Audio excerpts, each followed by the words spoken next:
Good afternoon and welcome to the Debut Spotlight. My name is Ellen Comisar and I am delighted today to welcome Sam Sussman, whose book, Boy from the North Country, comes out next Tuesday. If you've been reading the papers, you've already seen lots of good press on this book and for good cause. So welcome, Sam. Thanks, Ellen. It's a pleasure to be with you. Appreciate you having me. We are thrilled. So let me just do a little bit of our in-house housekeeping. For those of you who are already part of Blaze Nation, welcome back. We're always happy to see you. For those who are new to the Blaze, welcome. We are a group of about 30 professional creative types who got together at the beginning of COVID when all the book tours were canceled and realized that there was a dire need to continue to connect authors to both booksellers and readers. And we have now been going 5 years plus since the onset of COVID. We have no intention of going away. So you can join us all during every week. We have a newsletter that you can find on www.amightyblaze.com. Sign up for that and you'll know about all of our shows in advance. You can also follow us on social media. We are on Facebook, Instagram, and TikTok. We are, for the moment, banished from Twitter/X. We're not quite sure why. We're working to get that appealed, but you can still find some content under my personal Twitter account. I'll never call it X, and that is elescom, or you can just search for A Mighty Blaze, and all of the tweets about our programs will include that information. So on to today's great debut novelist, Sam Sussman, whose book comes out, as I said, next week from Penguin Press, which is an imprint of Penguin Random House. This book has gotten a lot of attention. Oprah Daily said it was one of the best books of the fall. Washington Post put it on its very short list of books they were looking forward to in September. Kirkus said, "Come for the riveting father-son mystery. Stay for the most beautiful and moving mother-son story in recent memory." Tony Kushner, no lightweight himself, calls it remarkable. The late David Yaffe, who wrote Bob Dylan Like a Complete Unknown, which was some source material for the recent movie starring Timothée Chalamet, says that Sam Sussman has written one of the great millennial novels and proved himself an inheritor of Dylan's lyrical tradition, and that this book is monumental for everyone who cares about Dylan. Ayed Akhtar, who we will speak about during our interview, wrote that the book heralds the arrival of a blazing new literary talent. Vivian Gornick calls it haunting, and Maria Semple says it's a debut novel of rare power, tragic and redemptive, poetic and provocative. It left her breathless at every turn. This book dazzles, promises everything, and delivers more, says Aminata Forna.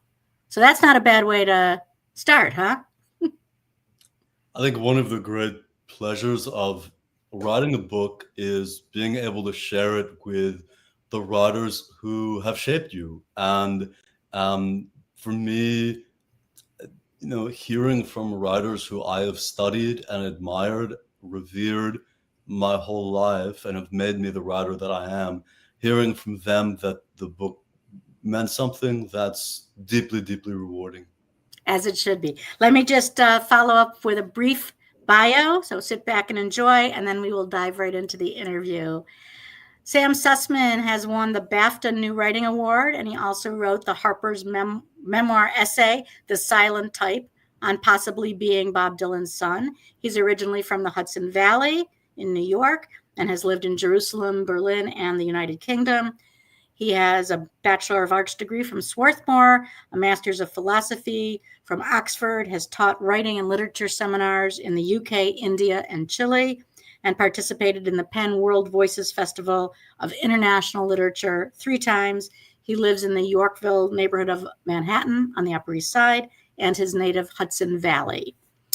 And as a fellow upstater, we will talk a little bit about the impact of growing up in upstate New York.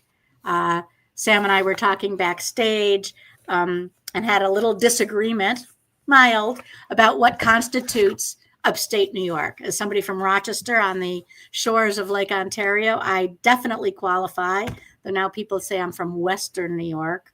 I'm not sure where that name came from. So let's talk about upstate. Why are you from upstate New York for having grown up in Goshen? We're going right to the most controversial subject first, but I think it actually says something deep about our lives and about literature and art. Any work of art is told from the distinct perspective of the person who makes that work. And for me, I grew up in a fairly rural area, farmland. We had horses and sheep and dogs, and um, I hardly ever went to New York City. It felt very far away. And so when I think about where I'm from, of course, it feels like I'm from upstate New York. And then I meet someone like you who's from further upstate, and you say, well, hold on a second, you can drive to New York City in 90 minutes. That doesn't sound like upstate to me. But then, of course, I meet, if I took your note and said, okay, well, I'm from downstate, and I met someone who grew up on the Upper West Side, I think I'd have a pretty hard time convincing them that I'm not from upstate New Correct. York. And ultimately, I think we all make what we can of our own vantage points on our experience of life. And I like the fact that I think I'm from upstate and you think I'm not quite. Well, that can be our only disagreement, because I am totally fascinated with your book, Boy from the North Country. And can you just give us the briefest synopsis of what you see this book as being about? But keep it short. I think it's about a young man who searches for a father and finds a mother. It's about a young man who ventures out into the world to become the person and artist and writer that he's always wanted to be, and ultimately comes to the realization that everything he values most in himself comes from the mother who raised him. And in the Maria Semple blurb that you read a bit from before, she says it's a story about a son learning to return his mother's transformative love. And you mentioned an essay that I wrote at the beginning. This for Harper's Magazine. It's a memoir called "The Silent Type" on possibly being Bob Dylan's son, and this novel came out of that memoir for me. And of course, that young man I'm referring to is a character in the book, and it's also me. And I'm drawn deeply from my own life experiences and from my relationship to my mother, and really my experience of coming into an adult understanding of who she was and what she was trying to achieve with her life. And that's a little bit about the book. It is. So one of the things that I found fascinating was this concept of autobiographical fiction. And we've seen it before. One author, famously Philip Roth, wrote in Plot of America, he sort of was asked, Plot Against America, what is where's the distinction? Your main character is named Philip, and he's got a brother with the same last name, and he grew up on the same street in Newark. And his comment was, well, that's for you to guess.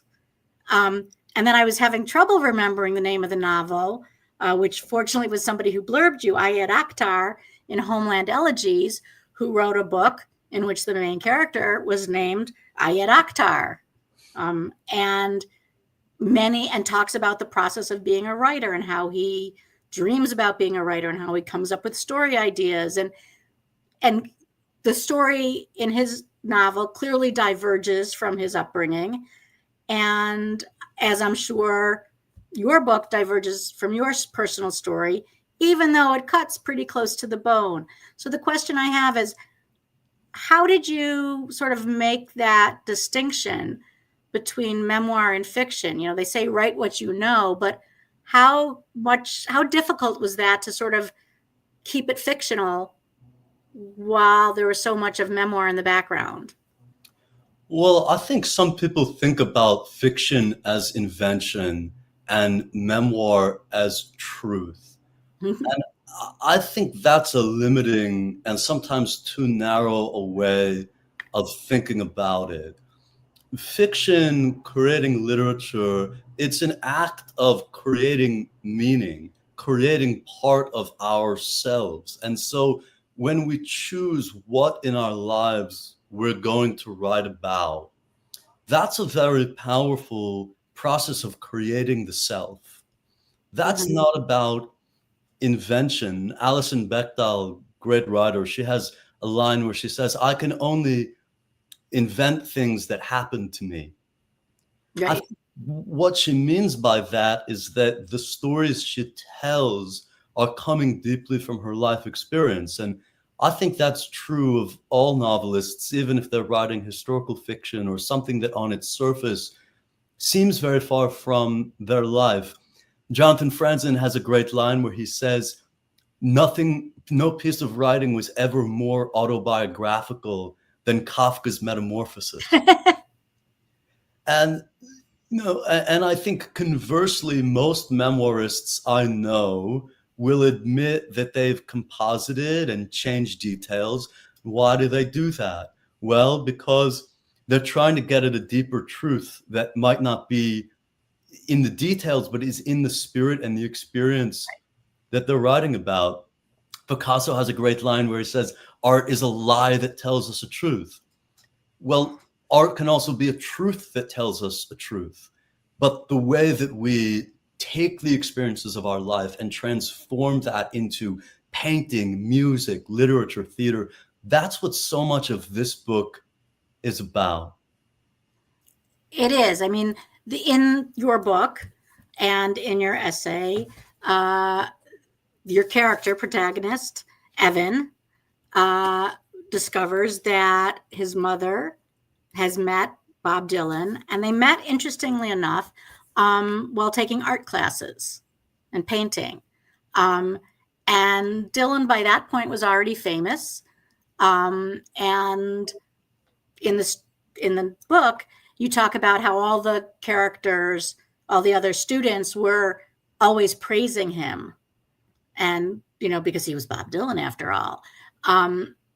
Whereas the mother character in your book uh, was honest and was not afraid to sort of speak the truth that his art was whatever it was at the time, developing and not quite as intense and meaningful as he thought it was. Um, so I think that speaks to it. Now, was your mother also an artist, and so this played into it? Well, so my mother met Dylan in a painting class in 1974, and this was at a low point in Dylan's creative life. He was in his early 30s. He felt that his best work had been done in the first half of his 20s, in the early and mid 60s. He was desperate to write meaningful music again, and he had heard of this legendary painting teacher, Norman Rabin, and he showed up in the classroom, and that's where my mother met him. And she would tell the story that the first time they really started talking was at the end of these painting classes. The class would gather and share comments on one another's canvases. Mm-hmm. And everyone just told Dylan what they thought he wanted to hear. Your painting looks like your lyrics.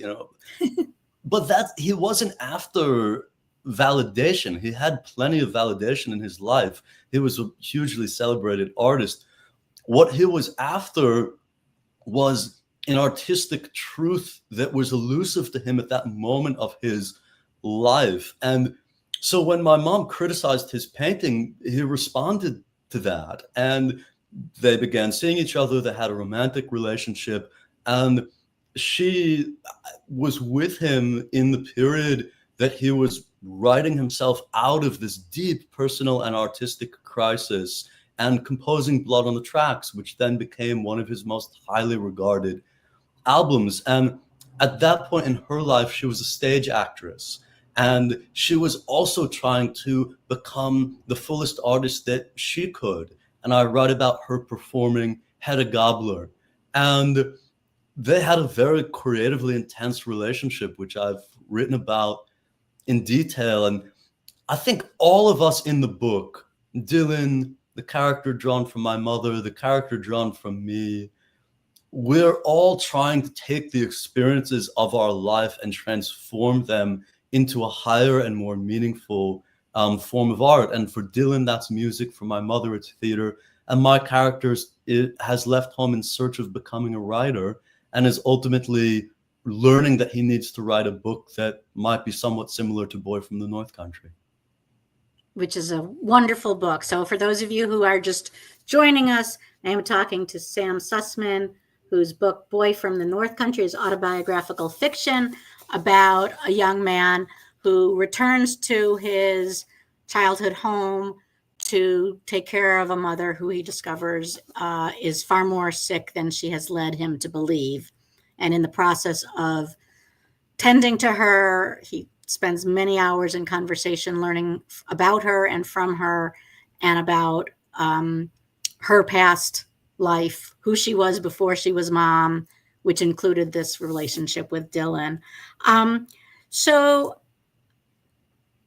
for a lot of people, this story first came to the front with the 2021 essay in Harper's. And when I saw this book, I went back and read the essay.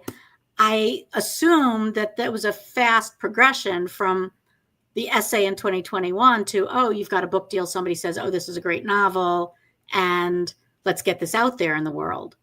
But then I read in the Independent interview you did earlier that you wrote this without even having a publisher in place. Did you have outreach from agents and publishers in the aftermath of the Harper's essay, or did that come later? Yes, of course I did. And I was very lucky to have that attention. And I also knew that I had to follow my own artistic path and write this book as I wanted to write it. And once I had done that, then it was time to have the conversations with agents and publishing houses. But I think what happens to many young writers is that they write something that seems marketable, and then other people start telling them what their story is. Right. And that can't work for any artist. And I knew there was a very particular way in which I wanted to write this story. And I knew that the material with Dylan was explosive and attractive to many people. And I had a very difficult artistic path in front of me. And that was that I wanted to write what I knew about my mother's relationship with Dylan when he was writing Blood on the Tracks. That matters a great deal to people who admire him. It doesn't just belong to me. I wanted to share that. But I also wanted to write a novel that was larger than him, that was ultimately about the love that binds together a mother and a son, and that was about my experience of being with my mother at the end of her life. And the emotional and spiritual journey of the essay and the book is toward relinquishing the focus on Dylan and coming into an appreciation of the woman who raised me and made me who I am. And for this book to have artistic integrity, I wanted that to be the focus. And I didn't want anyone telling me that I should do things a different way. So I did what no writer is supposed to do, which is I said no to agents and publishing houses. I sat at my desk for 3 years. I wrote this book. And when I was done, then I picked up the phone. Wow, that must have been a lot of self-discipline, or, sort of, the to thy own self be true, to really hold firm with this idea, because clearly one could see that the agents and publishers were all chomping at the bit to get a hold of you. Well, I think it's so difficult to pursue a life as a writer or any artist. And I think, something my mom talked to me a lot about is that if you're going to make that choice, and my mom was enormously encouraging of my writing from a very young age, if you're going to make that choice, you have to do it with all your heart and remain who you are. And in a way, I was lucky that I spent most of my 20s writing novels, other novels that haven't been published. And what that experience gave me was a relationship to my writing that was deep and private and filled with meaning. And so it gave me the confidence to say, that's the largest thing for me, the writing itself. So I can wait a few years for the professional components that you have to go through if you want to publish a book, an agent, a publisher. But I'm just going to focus for now on the writing. That's what's going to give meaning to me and my life. And then we'll talk about the rest later. I've taken a number of writing retreats and classes where the lesson is, you can't write with the end goal of, I'm going to be a famous published writer. You need to write with the end goal of, I'm going to be a better writer. And just, that's it. If it goes nowhere off your computer, off your legal pads, however you write, you're becoming better when you're doing it. But Stella Adler, who makes an appearance, makes a number of appearances in this book because my mother studied at her studio. She has a line that's in the book. She was a fantastic actress who devoted the second half of her life to teaching actors, including De Niro and Marlon Brando. I mean, really the most significant acting teacher of the 20th century. And she has a line that she would say to her young students: don't you dare try to be discovered. Try to discover yourself. Right. And that was really the relationship to art that my mother passed to me and that I've tried to keep close. It's a beautiful idea. One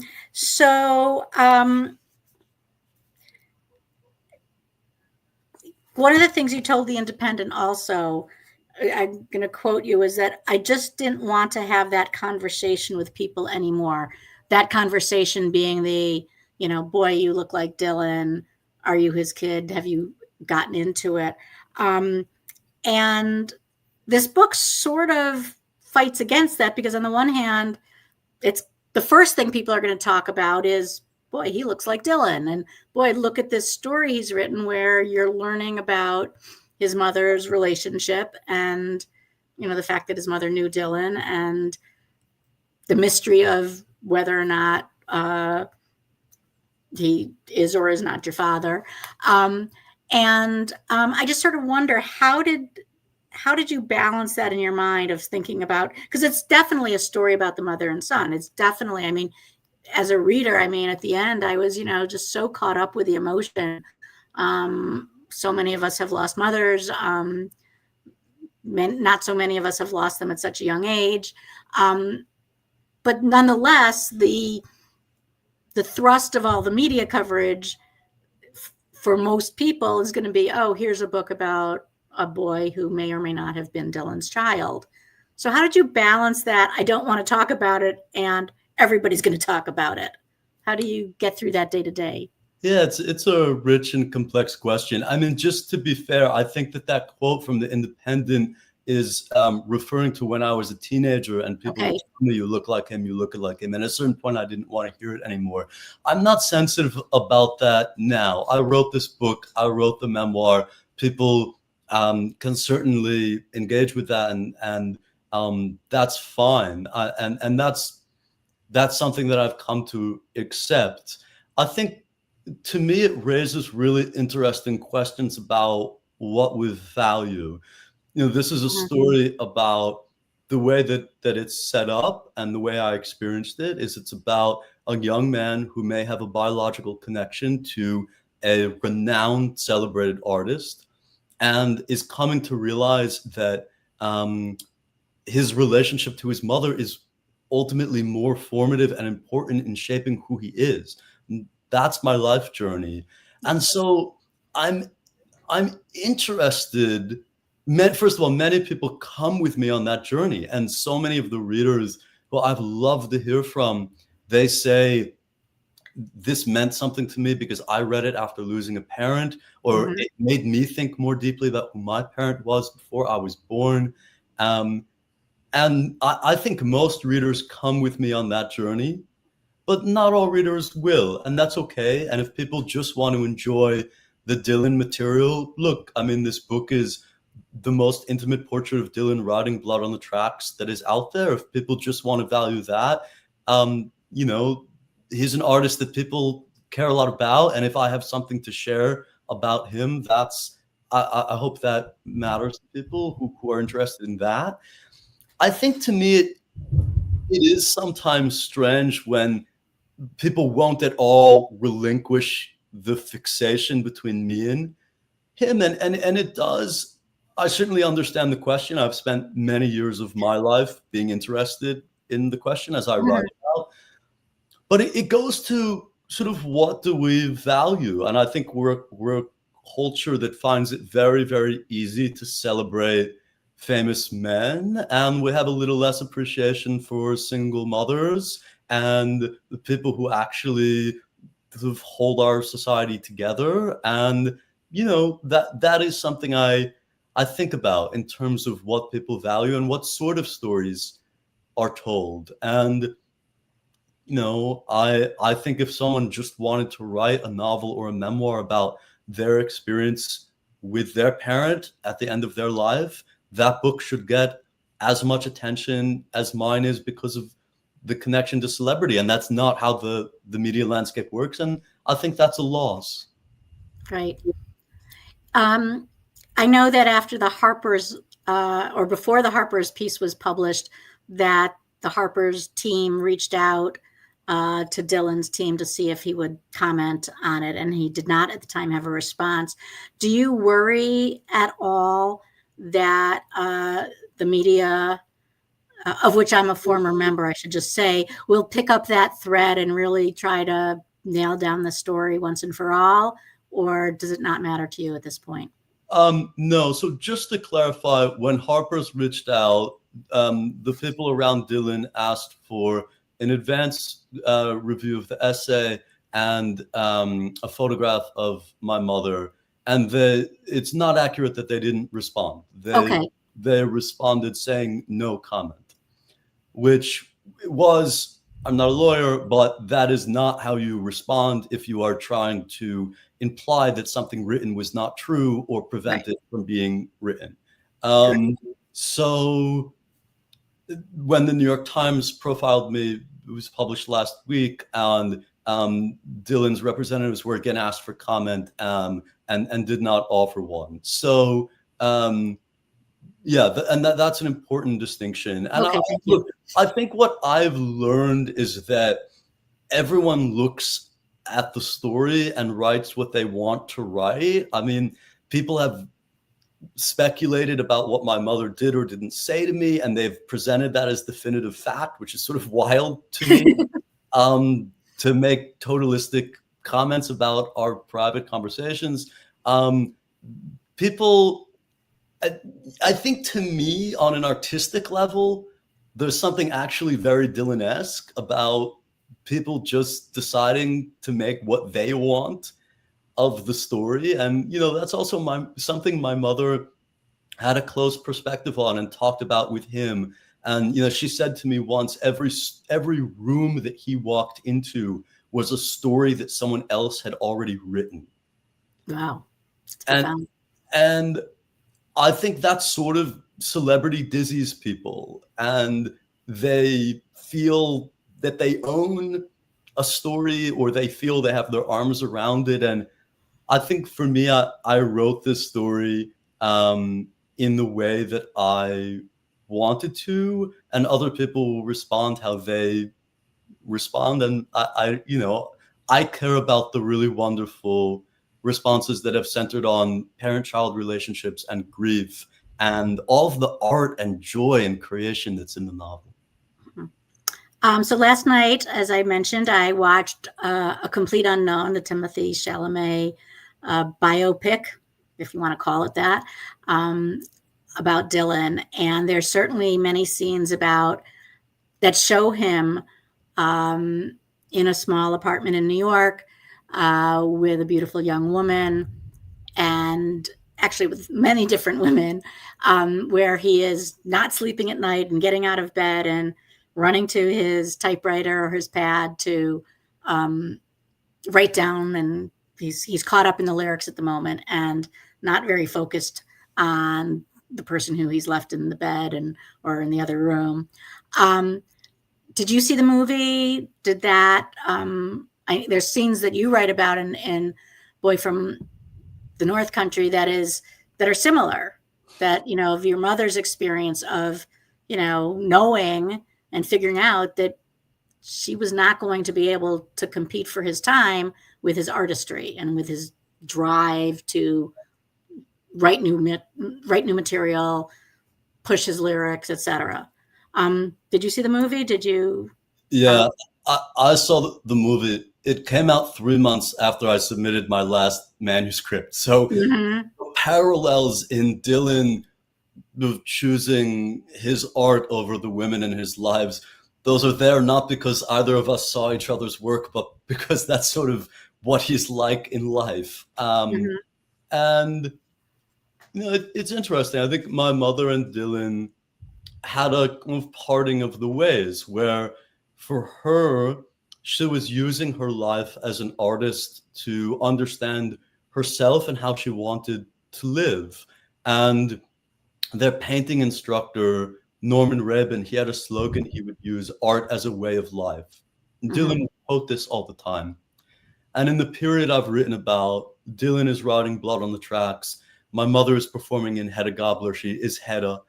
And when he's finished recording and she's finished the final performance, she realizes that in the back of her mind, she's had this aspiration that they can just have quieter, less creatively intense time with one another.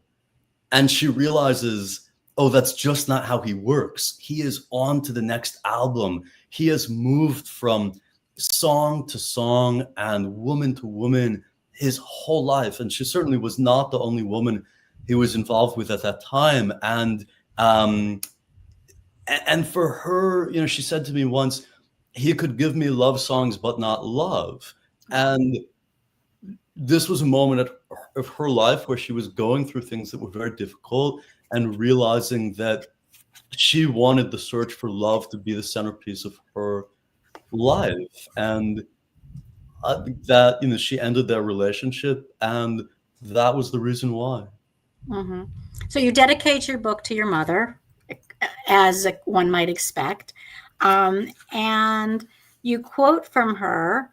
Her name was Fran, unlike the character in your book, and you quote something that, to me, relates both to your first quotation, which is a psalm, but also then you quote, "We are here to take the pieces of the universe that we are given, burnish them with love, and return them in better condition than we received them," which, to me, is a very Jewish concept.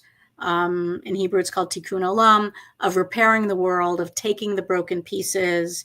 There's tradition that the broken tablets were saved, and when after Moses came down the mountain and smashed them. How does that fit in with either your upbringing or your sense of what you wanted to do with this book? Yeah, thank you for bringing that up. That's a very important quote to me. Um, you know, I think the most difficult piece of the universe that I have received is my mother's death. And I was 26 when she died. And in the period afterward, I really did not know what to do with my grief. And I thought of all the difficult things my mother had been through in her life, including truly horrific experiences of sexual and domestic violence at the hands of men. And I write about that in the book. And what my mother chose to do with those experiences was to use that pain to help other people who had gone through something similar. Mm-hmm. That was her way of taking the broken piece of the universe that she had been given, burnishing it with love, and returning it in better shape than she received it. And for me, what I wanted to do with her death was to write a novel in which the love would ultimately be larger than the loss, and to write vulnerably and honestly about moving through grief toward healing, and to draw on the love that she left behind to me. So that quote is a guiding light for me.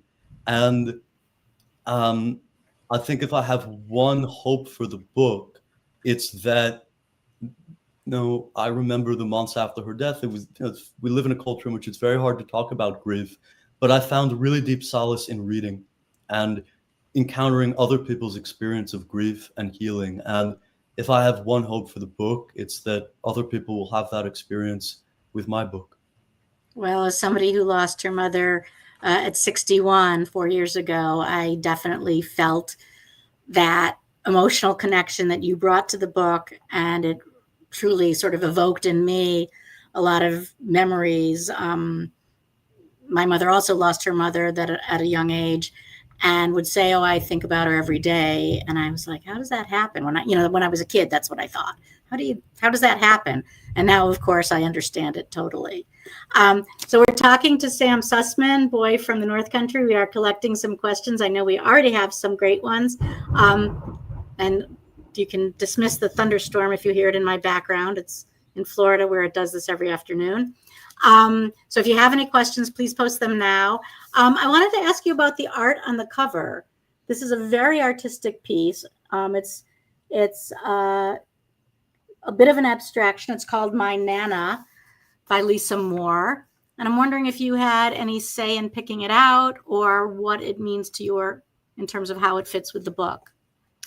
So that painting is by Lisa Moore, as you mentioned, who's an artist in Atlanta, Georgia. I really encourage everyone to Google her. It's Moore with 2 O's, and look at her work. She's just extraordinary. And when I saw her painting, I thought immediately, this is an artist my mother would love. She paints parents and children, but she also paints horses and landscapes and natural beauty, all things that gave deep meaning to my mother's life. And Lisa's actually invited me to Atlanta to do a joint event with her art. Wow. Boy from the North Country. And I think, to me, there's something very unique and special when 2 artists come together. And we often think of a book as just the words inside, but it really is more than that. It's the cover art, it's the editor whose name you probably see in the acknowledgments in the back, but who is present in every chapter, helping the writer think about how to best tell their story. And of course, it's all the friends and writers who have been part of the journey. I've been lucky to have many people part of my journey, and I'm just such an admirer of Lisa's painting, and really just lucky that she was available to include this painting on the cover. It's absolutely gorgeous. It's very fitting, and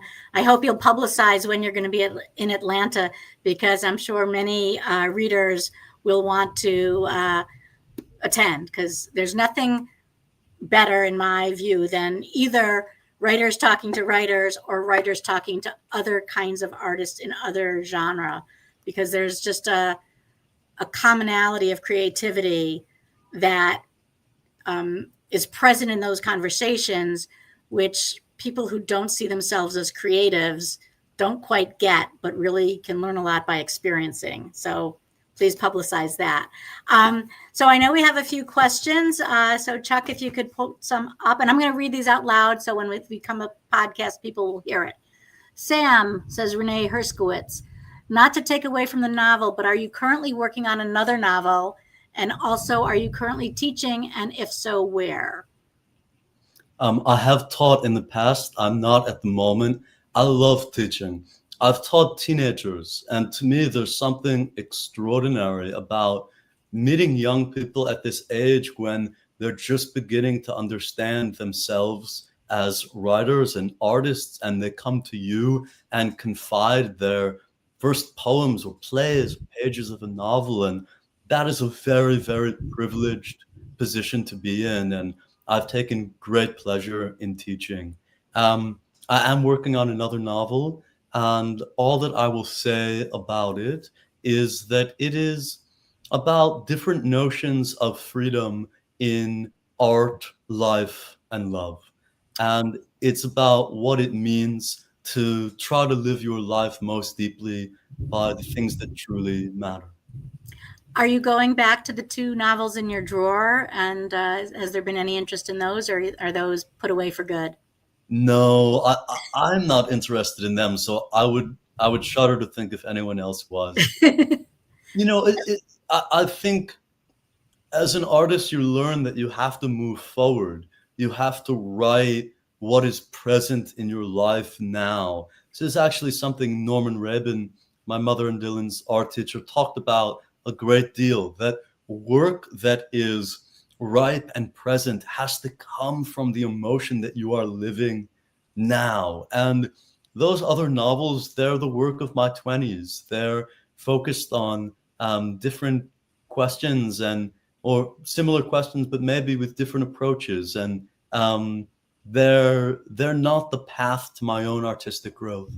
Mm-hmm. And I know in your novel and in your essays, you've talked about high school teachers who were instrumental or who didn't quite believe that you were as lyrical and poetic as you were at a tender age. So I'm sure there's a nice balance of being able to give some of that back and to be affirming to students, in some cases as you were, and in some cases as you weren't. It's interesting that you say that. I have written about that. I had teachers in high school who were extraordinarily creative, and I mean, I was the high school kid who my mom signed me up to dictionary.com word of the day. And then I would take the words and try to include as many from that week as I could in an essay. And I had some teachers who would say to me, keep going. This is wonderful, which, I mean, heaven forbid I ever go back and read those essays. I'm sure. And then I would have other teachers who said, you can't possibly know that word. You must have plagiarized this. And that was an interesting lesson for me in terms of how much power a teacher has over a young person and the difference between encouragement or discouragement. And I was very lucky to have encouraging teachers, and I was lucky to have my mother. And I think, part of the story that she shares of her youthful experience as an artist is also about the teachers who nurtured her. And she had a very negative experience that I've written about with an older male teacher. And teachers have such power in our lives. They do. I understand we have some more questions. Robin, is there an audiobook? And if so, did you have a say in the narrator? Hey, Robin, thank you for that question. Not only is there an audiobook, and not only did I have a say in the narrator, but I am the narrator. Excellent. So you can find the audiobook on Audible or wherever you usually get audiobooks. And that was really an extraordinary experience for me because the first way I fell in love with literature was my mother reading to me when I was a child. And now I was reading this book out loud. It's a book that's written to her, and it's also a book that's partly in her voice. And that was a full circle experience for me. I loved recording the audiobook, and I hope people will give it a listen. I'm sure they will. And I think we have one more question. How are you emotionally handling fame, and is it interfering with your artistic work now? I don't think I'm famous. I'm flattered. You will be. I'm flattered by the question. No, I think as an artist, all of your life experience goes into what you're writing. And so for me, through the process of publishing this book, I get to meet many, many people. I get to hear about their lives. And I also get to experience a lot of different parts of the country where I haven't spent time. I have something like 40 events in 15 or 16 cities. And That's so great. my full tour schedule is on my website, samevansussman.org. And so I just hope to take the people and the places that I'll meet and be and bring them into the artwork that comes next for me. That's great. So I'm sure you will find your audiences filled with many people who are big Dylan fans. And I think you will then, certainly with this book, transform them into people who think differently about him and about what it is to be a fan, but also about what it means to have an influential adult in your life, and who that is versus who you might imagine it to be. I cannot praise this book highly enough.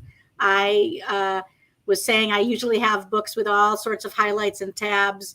And this time I just plowed through it so quickly. I was so engrossed that I didn't even pick up my pen and underline anything, because I probably would have underlined way too much.